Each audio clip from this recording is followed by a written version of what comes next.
கிராமத்திலிருந்து வந்து கடைக்கோடி கிராமத்திலிருந்து வந்து இயக்குனர் இமயமா ஆக முடியும் அப்படின்ட்டு நம்மளுக்கு முன்னாடி இருக்கிற பாரதிராஜா சார் வந்து ஒரு பெரிய எடுத்துக்காட்டு, நம்மளோட பெரிய அடையாளம் அவரு. அது மட்டுமே அவங்களோட சாதனை கிடையாது. அதுக்கப்புறமா அவரை மாதிரியே கிராமத்திலிருந்து வந்த ஒவ்வொரு இயக்குனருக்கும் அவர் நம்பிக்கையா இருந்திருக்காரு. ஒரு நம்ம கை கொடுத்துருக்கிறாரு, அவங்கள உயர்த்தி விட்டுருக்கிறாரு. இன்னும் பல பேர் வந்து கிராமத்திலிருந்து வர்றதுக்கு ஒரு பெரிய ஒரு நம்பிக்கை அவரு, பெரிய உதாரணம் அவரு. நான் அவர் சார்னு சொல்ல முடியல, அங்கிள் தான் கூப்பிடுவேன். அவங்க வீட்டில் விளையாடுறதுக்கு வாய்ப்பு கிடைச்சிருக்கு, மனோஜ் கூட இருக்கிறதுக்கு வாய்ப்பு கிடைச்சிருக்கு. எதை பற்றியும் கவலைப்படாம கூடயே இருந்திருக்காங்க, நான் இருக்கேன்டான்னு சொல்லியிருக்காங்க. அதை மறக்கவே முடியாது. சூர்யா ஒரு சிங்கம் லுக்கு மட்டும் பார்த்தீங்கன்னா ஃபயர் லுக்கு வாங்கிட்டேன். நான் அவனுக்கு சேர்ந்து ஒரு படம் எடுத்தோம்,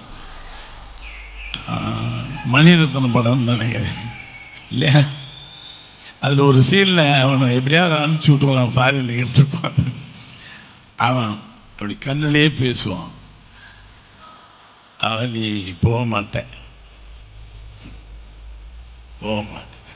உடனே என்கிட்ட சொன்னான், அங்கிள் இந்த எக்ஸ்பிரஷன் பிரமாதமாக இருக்கு, கீப் இட் அப் பண்ண எனக்கு சொல்லி கொடுத்தான்.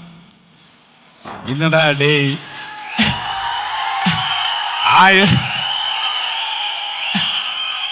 1000 பேருக்கு நான் சொல்லி கொடுத்துட்டு வந்தேன்.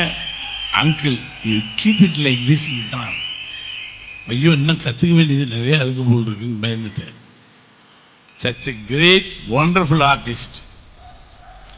அவனுக்கு இந்த இண்டஸ்ட்ரியில் நிறைய ட்ரபிள் கொடுத்தாங்க, தூக்கி எறிஞ்சான் ஜே பீம்.